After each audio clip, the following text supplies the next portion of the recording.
On the way to World War II, we have to get through the 1920s and 30s. And one of the things that's most intriguing about the 1920s and 30s is the effort to prevent World War II, indeed to prevent any further such great conflicts, and to do this by beginning to think about a new approach to international conflicts. And that new approach is collective security. Rather than the individual security, the search for security in a world of anarchic states, self-help, to have a form of collective security as a solution to the dilemma that states face. The topic then that I'd like to address in this lecture is the rise and fall of collective security. You might call it a modern morality play for the liberal view of international politics. And in that sense, the collective security really has to be put in the context of the balance of power. And the balance of power, to refresh your memories, is understood as possibly having three different usages as a term. One that we described in the earlier lecture was balance of power as a condition, the distribution of power. A second was balance of power as a policy, acting to prevent any state from getting a preponderance of power.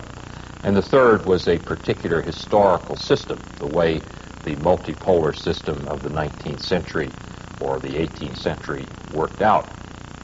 Now, the collective security is a very different approach from the balance of power, and it was really brought about by the shock that World War I produced in Western opinions, both in Europe and in the United States. World War I, as we described it, was an enormous cataclysm, a military and social revolution. It was a war of senseless slaughter, of enormous social disruptions, of an end of a way of life. And it's not too surprising that it created enormous revulsion at the policies that had brought it about. And one of those policies which suffered from that revulsion was the policy of balance of power. So it's sometimes said that World War I was caused by the balance of power. Is that true? Well, yes and no. In the sense that we talked about a balance of power being a distribution of power, to some extent it was those changes in the distribution of power that helped to bring on World War I. The fact that Germany became united and this changed the distribution of power in the system, in that sense, that changes in the balance of power had some effect in terms of causing the onset of World War I. But in the second sense, in the sense of balance of power as a policy, of trying to prevent a state from developing a preponderance, the balance of power indeed had some effect in the sense that, for example, Britain's decision to go to war was to prevent Germany from developing a preponderance, but you could also say that it was the ineptitude with which the policy of balance of power was applied that mattered here.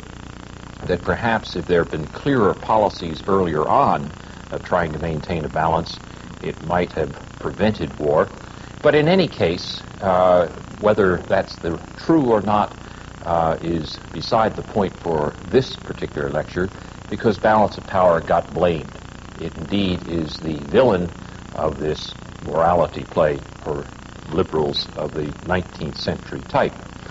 And of those liberals, of the many critics who are critical of the balance of power, certainly the most prominent was the American president, Woodrow Wilson. Let me give you a few quotes of what Woodrow Wilson said about balance of power as a policy. He said, "Balance of power is the great game now forever discredited." Or another of his phrases, "It's the old and evil order which prevailed before this war began." And World War I, he said, was to do away with an old order, that unstable thing which we used to call the balance of power. So it's pretty clear that Woodrow Wilson didn't like balance of power as a policy. Wilson thought that balance of power was immoral. It violated democracy. You didn't pay attention to what the will was of citizens. as you carved them up like cheeses. It violated the sense of decency that was involved in national self-determination. So Wilson had a moralistic charge against the balance of power, as well as the feeling that it had not preserved the peace. Now, was Wilson's view just utopian or not? Well, yes and no, in the sense that balance of power had not prevented the war. It had brought disaster. And in that sense, he was trying to find a practical solution, an alternative to these policies of balancing as the way to preserve stability in the international system. And the puzzle that he faced was, well, what can you put in its place? You can't abolish states. That was too radical a change. You can't really abolish force.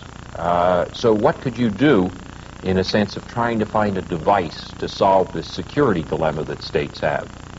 And Wilson turned to the classic interests or the classic devices of liberals, which is to use parliaments and laws and democracy and try to bring them up to the international level, the interstate level.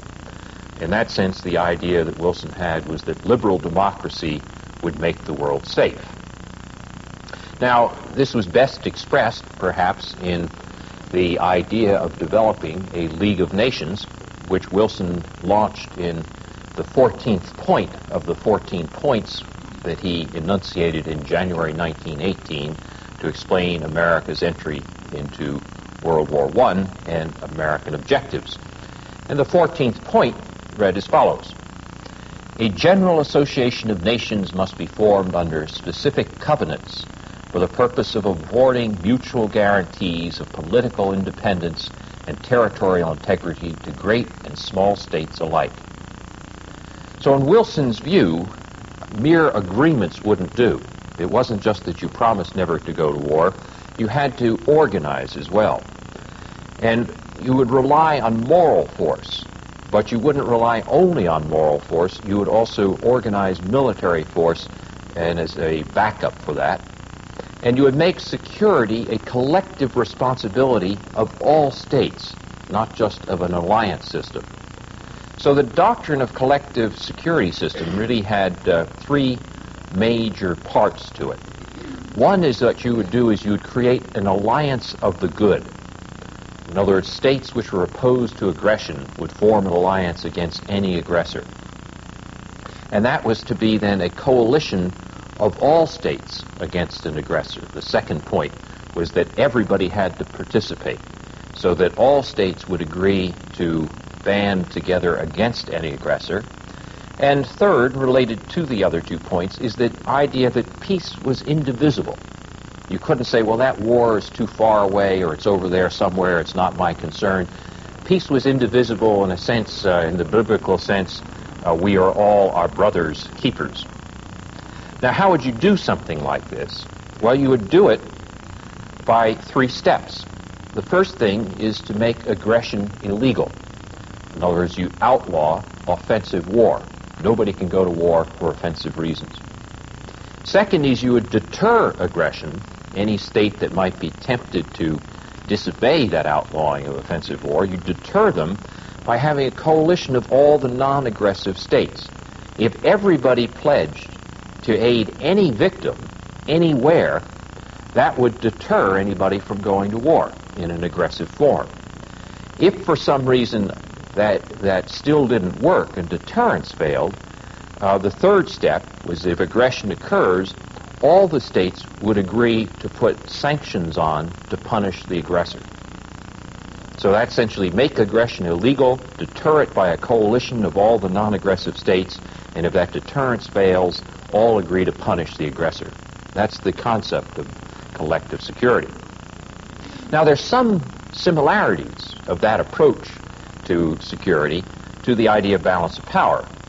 The idea that you deter a war by having a preponderance of power, and that force would be used if deterrence fails. That's true of the alliance systems and balances, or it's true of collective security. But there are at least 3 important differences as well. One is that you focus on aggressive policy rather than capacity. Remember, in balance of power, we said that what happens is a state sees another state getting too powerful, and it forms an alliance to keep that state from becoming preponderant. It's not what the intentions of the other state are. You just don't want another state to get so powerful that it could threaten you. Well, in this case, in collective security, you're not focusing on capacity. You're focusing on aggressive policy. It's when a state actually commits aggression that you form the alliance against it. So you don't form the alliance in advance against the state that looks powerful. You form the alliance when a state shows that it's aggressive. Second is that you never form an alliance in advance as though you know who the aggressor is going to be. You form the alliance after the act of aggression, so that it's all against one. That basically, instead of an alliance, let's say if you take NATO in the modern world, in which NATO said that it will be the Soviet Union which will be the aggressor, and we band together that way, the term collective security is sometimes applied to that. That's the wrong use of the word collective security in the classic sense. Collective security, you don't identify the aggressor in advance. You say, I will join together against whoever violates international borders with an aggressive war. And third, a difference from balance of power policies is that this would be global and universal. Everybody would join in the teaming up against the aggressor, and you couldn't say that, well, I'll stay neutral, I'll sit this one out. To get that preponderance of the good against the aggressor, everybody had to join in. So those are the major differences between the theory of collective security as opposed to the classical theory of balance of power, which states had used as their dominant security strategy from time immemorial. Now, this all came to fruition in the League of Nations. And the League of Nations was embedded in the Versailles Treaty, which ended World War I. The idea would be that you would have in this treaty embedded there the format which would preserve peace in the post-war period. And the treaty was largely drafted by a committee dominated by the 5 victorious powers. And at that time, the Americans played an enormously important role. Woodrow Wilson went to Europe, toured Europe, was enormously popular. His view about a covenant, that marvelous Presbyterian word that reflected Wilson's background, his idea of an international covenant to get out of the dilemmas of the past, was a popular idea. If you look at the articles of the League of Nations, there were several which were particularly important. Article 10 was all states would pledge to protect all members against external aggression. Article 11, any war or threat would be a concern to all. Articles 12 and 15, states would agree to submit disputes to the League for conciliation, and there could be no war until 3 months after arbitration or report by the Council of the League of Nations. And most important, Article 16, any war disregarding the League of Nations shall ipso facto be a war against all the members of the League of Nations. And those who violate this injunction, who create a war ignoring the League of Nations, will be immediately subject to economic sanctions, and the Council of the League of Nations shall recommend any further military measures which may be appropriate. Well, that sounds pretty tough. But there were 2 legal ambiguities in the framework that was set out in the charter, or the covenant of the League of Nations. One was the question of whether an Article 16 situation had actually occurred. We might say this is what happens if an aggression occurs, but states could decide for themselves whether this action was truly an aggression that was meriting Article 16 action or not. So each state could decide for itself whether this particular event was or was not something worthy of invoking these sanctions under Article 16. And the second legal ambiguity was what kinds of specific sanctions would be applied and how would they be implemented. And that again was left up to each of the individual states to decide. But those 2 legal ambiguities in the covenant of the League of Nations were probably less important than a major political ambiguity. And that political ambiguity was that Woodrow Wilson's the United States, after taking the lead in designing this system, decided not to play in the game. And the reason was that the United States Senate would not ratify the covenant of the League of Nations in the form of the Treaty of Versailles. So in that sense, the League of Nations never became global or universal, which is the way Wilson had designed it for the doctrine of collective security to work. Now, why is that the case? Well, to some extent, you have to put yourself back in the context of American opinion in the 1920s. After World War I, there was a tremendous desire for return to normalcy. And also, you had to realize that in the past traditions of American foreign policy, there was a resistance against becoming too involved in European events. Not only was there the Monroe Doctrine as a doctrine that said the Americans should focus on events in the Western Hemisphere and the fear that the League of Nations might interfere with that free hand in the Western Hemisphere, but there was also the tradition since the days of George Washington that was roughly summarized as no entangling alliances. And Senator Henry Cabot Lodge, Republican of Massachusetts, feared that Article 16 of the League, this promise that we would become involved in enforcement, would actually entangle us in the events in Europe. Indeed, it's interesting if you look at Wilson and Lodge, who were sort of the opposite poles in this American debate at the end of World War I, that they represented two different forms of American moralism. Wilson, the globalistic kind of moralism, we'll go out and save the world. Lodge, the we'll take care of ourselves, we're pure, we're better than all those Europeans and the rest. That's sometimes called isolationism. Too simple a term. Anybody who thinks that the Americans were isolationists in the 19th century should speak to a Mexican or a Filipino or a Nicaraguan. We were quite happy to intervene in those countries. Isolation, essentially, in the 19th century for the United States meant a policy toward the balance of power in Europe. Essentially, what happened in the 19th century is the United States took a free ride on the British fleet.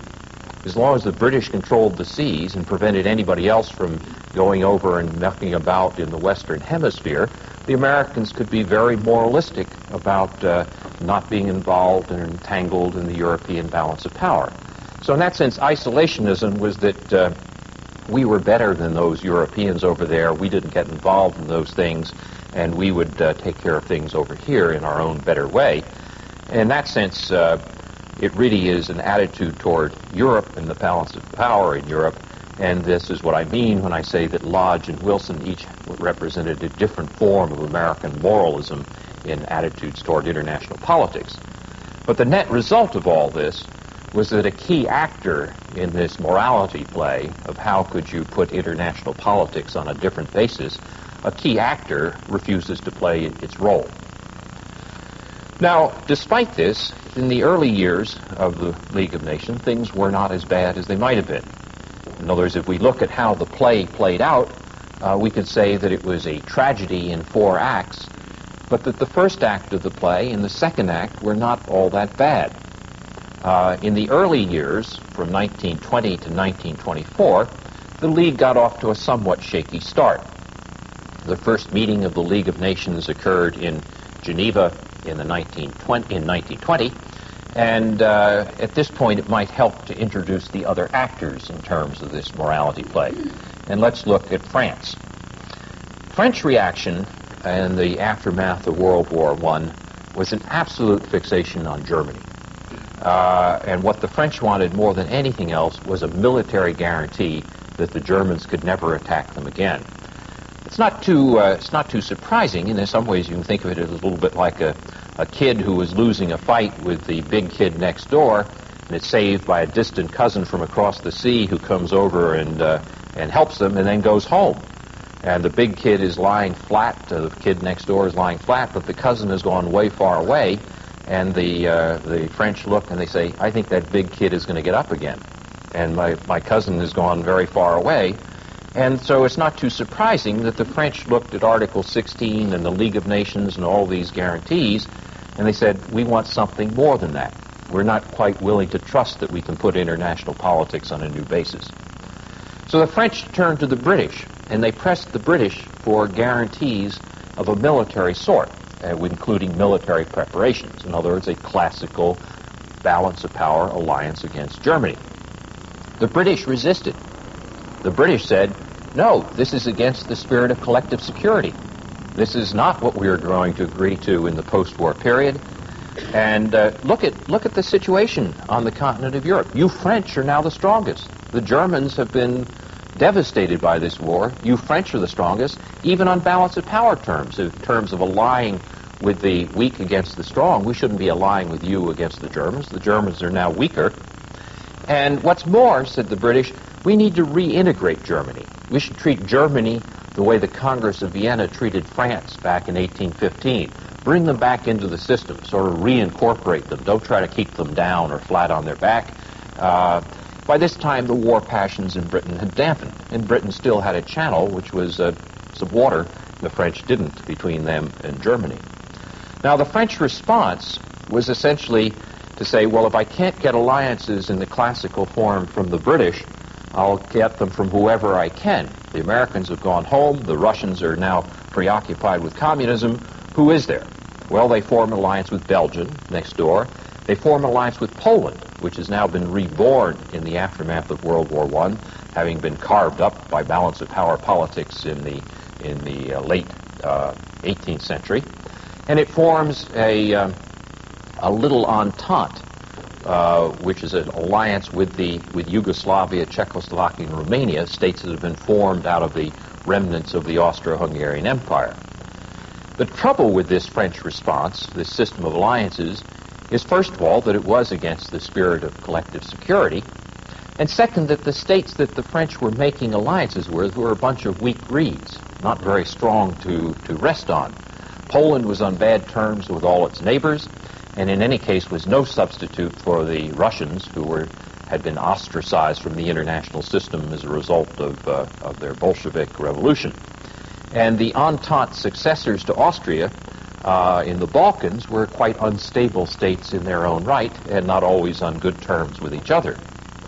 So that is a picture of France as an actor in this collective security drama. How about Germany? Well, Germany came out of World War I enormously weakened. It had lost 25,000 square miles of territory and 7 million people. It had been forced to disarm to an army of only 100,000 and prohibited from having an air force. The Versailles Treaty was a treaty that was imposed on Germany and included clauses which blamed the war on Germany, the famous war guilt clauses, which the Germans deeply resented. In addition to that, the Germans were subject to reparations. As they were accused of having started the war, they were required to pay, at one point, some $30 billion to the victims, as it was seen, and the Germans didn't have that capacity to pay. The net result is that the French sent troops into the Ruhr industrial area of Germany in 1922. One of the aftermaths of this was a tremendous inflation in Germany, which basically wiped out the savings of the middle class, greatly weakened the support for democracy in the new Weimar Republic. So Germany was a state which was badly disrupted, badly weakened by the war and its immediate aftermath. Let's look at another actor in the drama, and that's Italy. Italy had never been keen on the Treaty of Versailles. One of the reasons is that Italy had come into the war in 1915 after making a secret treaty with the British, called the Treaty of London, which meant that Italy was going to get a good, fair share of spoils, or unfair share of spoils, depending on your point of view, out of the dissolution of the Austro-Hungarian Empire. But Woodrow Wilson, this moralizing American who got into the war, said, no, we're not going to give up and carve up states like that and give people to other countries when it's against national self-determination. And the Italians felt they'd been cheated. They didn't get the spoils of war that they thought they'd earned by coming in. So they had conflicts with the area that became Yugoslavia as the successor state to the Austro-Hungarian Empire in that area. And they also desired to get colonies in Africa. And they didn't get these things. And so the Italians were not very happy with the post-war settlement. They were, in that sense, a revisionist state in the terms that we talked about in an earlier lecture. And, of course, domestically, the Italians were the first country to go into this new form of government of fascism as a revolt against the breakdowns of the bourgeois democracy of the early part of the century. And in 1922, Mussolini comes to power and vows to regain glory for Italy. So there's a player that's obviously going to be a difficult player in this game. The second phase of the play, the second act, if you want, is really the zenith of the League of Nations, and it occurs from about 1924 to 1930. You might say that with that difficult start that the League had, that one should look at it the way Dr. Johnson talked about a dog walking on its hind legs. It's not remarkable that it does it well, it's remarkable that it does it at all. In that sense, it was remarkable that the League had any kind of success, and yet it did. There was a period of successes in the mid or late 1920s. First of all, there were reparations plans which began to take the pressure off the German economy in terms of stretching out these payments. Second, there was a 1924, a protocol on the peaceful settlement of disputes, pledging that states would turn to arbitration. And then third, in 1925, there was the Treaty of Locarno, which allowed the next year for Germany to join the League of Nations and have a seat on the Council of the League. And the Treaty of Locarno did two very interesting things. One is it guaranteed the western borders of Germany, and the demilitarization of the western areas would continue. And second, it said that there would be arbitration treaties before any of the eastern borders of Germany would be changed. On the other hand, you could listen carefully and hear a slight warning in that, which was Germany now had two classes of borders: western borders which are guaranteed, eastern borders which would be arbitrated if changed. But at least that was only a cloud on the horizon. A fourth success in the mid-20s, mid to late 20s, was the League helped to settle a number of minor disputes that arose among member states, for example, between Greece and Bulgaria. And fifth, it began disarmament negotiations.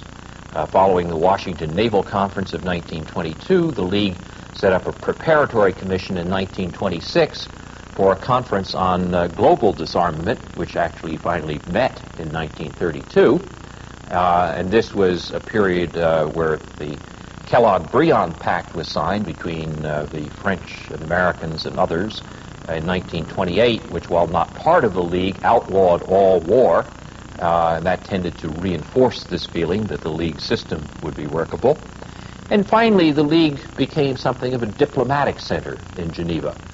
The Americans and the Soviets began to cooperate informally in some of the economic and social activities of the leagues. So if you want, the missing actors began to play bit-play roles or minor roles in the play. And September 1930 was probably the last League of Nations annual assembly in which there was a sense of progress. But already it was becoming too late. In 1929, you'd had in October the financial collapse, and in 1930, in the German elections, a new party called the National Socialist Party had just won 100 seats. But before we turn to the onset to World War II that came out of those changes in Germany, it's worth looking at two episodes that occurred in the 1930s that tested the League of Nations and in which the League of Nations failed and in which we see the decline of collective security. And that's Act 3, which is Manchuria, and Act 4, which is Ethiopia. On the Manchurian events, we have to introduce another actor, and that actor is Japan. Japan is a remarkable case of a country that had been, if you want, a victim of imperialism or pressed by the outside world in the middle of the 19th century, and had adapted and changed, and had finally, by the end of the 19th century, become one of the imperialists itself, or one of the significant powers. In 1904, Japan had shocked the world by defeating Russia, and in 1914 through 1918, Japan had joined the victorious Allies in World War I, had expected, therefore, to take over a number of Germany's colonies and possessions in the Far East, and Japan had a feeling that things were moving in its direction. Then in 1922, there was a naval conference in Washington to decide the limits on battleships for the major powers, the major naval powers, which after the war were America, Britain, and Japan. The Americans and British did not give the Japanese all they wanted. A ratio was agreed to 5-5-3, with 3 being the Japanese ratio to major ships of the line, and the Japanese resented that they weren't granted full equality. What's more, they'd been forced at the end of the war to give back Kiaochou, the area of China, which they'd expected to inherit from defeated Germany. And Britain ended its treaty with Japan, in part because of American pressure. And the Americans at the same time were acting in a very nasty way toward Japan, passing laws of racial exclusion of Japanese from the United States. So the Japanese had a feeling that something was wrong. The rules of the game were changing. Or they might say, just as they were about to enter the club, the big boys in the club go and change the rules. And the Japanese had a sense of resentment in that sense. That also made them something of a revisionist state. Another actor we have to consider when we look at the Manchurian events is China. In the 1920s, China was involved in civil war. There was a great deal of warlordism in the various regions of China. Indeed, the area of Manchuria was nearly independent from central control. The nationalist movement under Chiang Kai-shek was protesting against the unequal treaties that had been imposed upon China by 19th century imperialism, including countries like Britain and Japan. And by 1927, the nationalists were gaining strength, and the Japanese saw this as a threat. What Chiang Kai-shek and the nationalists did was to say, boycott Japanese goods because of the way the Japanese treat us. The Japanese saw this as economic warfare. And in 1930, you found changes in the government in Japan where the military and civil factions, which had been balanced, began to move in the more bellicose direction. The economic crisis begins to cut trade, the friction with China increases, and the military faction prevails. So in September of 1931, there is an event that the Japanese stage, which is a sabotage on the Manchuria Railway. Well, ever since the Japanese had beaten the Russians in 1904, the Japanese had had the right to keep 15,000 troops in Manchuria, allegedly to protect the security of the railway across Manchuria. The Japanese used this event as an excuse to have these troops spread out and take what they called a police action. And essentially what they did by the end of 1931 in December was to drive the Chinese out of Manchuria and to establish a puppet state in Manchuria, which they called Manchukuo. Now China, suffering in this way, what seemed to China to be a clear-cut case of aggression, appealed to the League of Nations. And in September of 1930, there was a resolution passed asking for the League of Nations, asking the Japanese to withdraw this police action, to have the troops go back to the line of the railway. The U.S. applauded these changes and also said that this was the right thing for the League to do. But from then forward, the plot becomes less optimistic. In October of 1930, the League Council repeats the resolution and decides to send an investigating commission under Lord Lytton to see what was actually happening on the ground. The Japanese withdrew from some of their positions they'd taken in Shanghai, but not from Manchuria. The U.S. tutted about this, didn't put on very strong pressure, and the Lytton Commission took its time. Those were the days before jet aircraft, and it finally reports to the League in November of 1932. And at that point, it rejects Japan's pretext for its police action in Manchuria. It recommends that states that are members of the League not recognize Manchukuo, but it doesn't brand Japan an aggressor or call for sanctions under Article 16 of the League of Nations Covenant. In February of 1933, the League debates the report and decides to accept it, 42-1. Guess who the one was? Japan. And in March of 1933, Japan quit the League of Nations and continued the process of absorbing Manchukuo. In that sense, what we see in Act 3 is that the Manchurian events, if you like, showed that the League of Nations procedures were slow, were cautious, and were ineffective. So that brings us to the final act, which is the Ethiopian events of 1935 and 1936. This was the last great test of collective security under the League of Nations. And in this case, sanctions were actually applied. What's the background? Well, Italy, we've already seen, wanted colonies in Africa. Mussolini wanted glory for the new fascist state. And so Italy developed a plan to annex Ethiopia. Ethiopia was near its other colonies on the Red Sea. And what's more, at the turn of the century, the Italians had been defeated by Ethiopian armies at the Battle of Adwa. And under the terms of fascist ideology, this was an indignity that had to be redressed. So in 1934 and 35, the Italians provoked a set of incidents along the border of their colonies in Eritrea with Ethiopia, and they launched a full-scale invasion in October of 1935. It's worth noticing that this invasion of Ethiopia occurs despite the fact that there was a treaty between Ethiopia and Italy, despite the fact that the Kellogg-Briand Pact, which the Italians had signed, said all war was outlawed, and despite the fact that the Italians were members of the League of Nations and had signed the League of Nations Covenant. So here was a case of complete, clear-cut aggression. So the League of Nations set up a sanctions conference with 50 states. And within 8 days after the invasion, this committee met and recommended to member states of the League 4 things: an embargo on military goods sent to Italy, prohibition of any loans to Italy, stopping all imports from Italy, and not selling certain goods that are not easily bought elsewhere, such as rubber and tin. But Italy could still buy steel, coal, and oil. Diplomatic relations weren't broken, and the Suez Canal was not closed. Well, why didn't they go further? Why didn't they take those additional steps? Well, in a sense, there was a general optimism that the first set of sanctions would work. Italian exports began to decline by about a third in the first year, and the gold value of the lira began to decline, and there were estimates that Italian gold reserves would be exhausted in 9 months. But the real problem was that Britain and France wanted to avoid war and any alienation of Italy.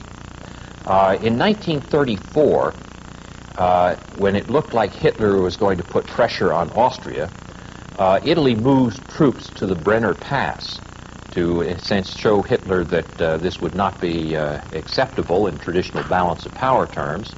And in that sense, the British and the French were quite happy to have the Italian support against this rising new power in Germany. So in that sense, you have the traditional diplomatist view of the League of Nations, which is don't fight it, reinterpret it, and get back to the balance of power type approach. Don't worry too much about distant aggressions in areas like Africa when it's important to focus on the immediate question relating to Germany. So what you see is basically a two-stage cave-in.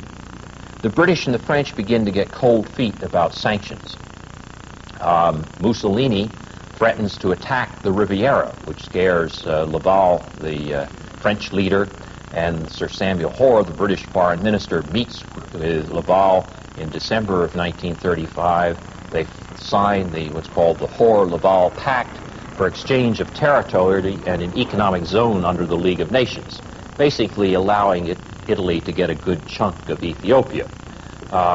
When this comes back and the British Parliament learns about it, Hoare is accused of selling out on collective security, and there's so much indignation that he has to resign. But in March of 1936, Hitler denounces the Locarno treaties and marches troops into the demilitarized Rhineland area. The British and the French now become alarmed not about something far away in Ethiopia, but about something right in the heart of Europe, and they decide they'd better meet with Italy, the aggressor in Africa, to talk about things closer at home. Essentially what they do is choose the European balance of power over League of Nations globalism and collective security. So by May 1936, there's an Italian military victory, and by July 1936, the League of Nations removes the sanctions. Now, when I go back over that story, it always reminds me of a Greek tragedy. In the sense, the best line of the play The epitaph for collective security is in the speech of the Haitian delegate to the League of Nations. So let me quote his speech. "Great or small, strong or weak, near or far, white or colored, let us never forget that one day we may be somebody's Ethiopia." And within 3 years they were. When I read this, I want to say, can't you see? Why are you so blind? The moral of the story is so clear. Stand up to aggression anywhere. But in a sense, there's also a second dimension of the tragedy, which are lessons that are learned too well. For example, in 1956, in the Suez invasion, Anthony Eden, the British Prime Minister at the time, appealed to these events of the 1930s to stand up to what he thought was Egyptian aggression. So in that sense, perhaps the true moral of the story is don't be imprisoned by rigid images of the past. When you think you've read the lessons of history, it's always wise to keep reading. But the more immediate lessons of the story was the way it affected the planning for the United Nations after World War II. Franklin Roosevelt and the Americans who advised him decided that if you were going to rescue collective security after World War II, you'd have to repair the defects of the League. So the United Nations Security Council was a group of countries where there'd be 5 who would be, if you want, the executive committee of policemen of the international system. And they would be able to have mandatory sanctions. Under Chapter 7 of the Charter of the United Nations, they were given the power to commit all states, so that under the United Nations Charter, when the great powers can agree to use Chapter 7, they can actually commit all states that this is an action which requires sanctions and you must, under international law, apply them. But they didn't go back and rethink the basic doctrine of collective security. In that sense, the basic rule of international organization may be to prevent, just as generals act to prevent the last war, not the next one. Subsequent fates of international organizations is to prevent the last war, not the next one. But the question is, could collective security have worked if the League of Nations had been better designed and the United States had stayed in? Perhaps, but it's not all that clear. There are several flaws in collective security. One is that it was tied to the status quo. There was a prevalence of order over justice, despite the fact that Article 19 of the League was commitment to peaceful changes. The second related to military technology and plans. When you have to wait to find out who the aggressor is, you can't do your military planning in advance. So the aggressor will always have the benefit of surprise and first action. In that sense, it's different from an alliance structure. Third is this question of how do you develop trust that the system will work so that everybody will stay in the game all the time? How are you going to get people to really care about remote issues, faraway places? And finally, there's the question of, as power diffuses, and this is particularly true in the post-war world, the post-World War II world, what happens when you have some states, large states like the United States and the Soviet Union, as nuclear superpowers, suppose they become the aggressors, can you really apply collective security against them?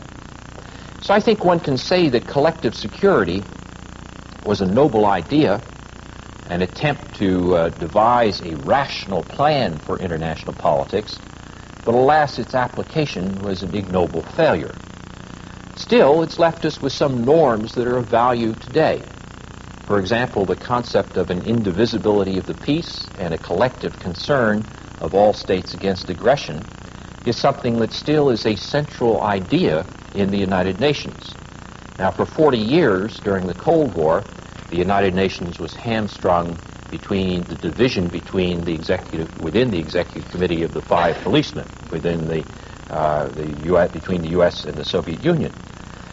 In that sense, the collective security of the United Nations, inherited from the League, did not work for the last 4 decades. But in August of 1990, when Iraq suddenly crossed the border into Kuwait, what should we see but the resurrection of Woodrow Wilson? Whatever the outcome of the events in the Persian Gulf, we could argue that the ghost of Woodrow Wilson somewhere must be smiling.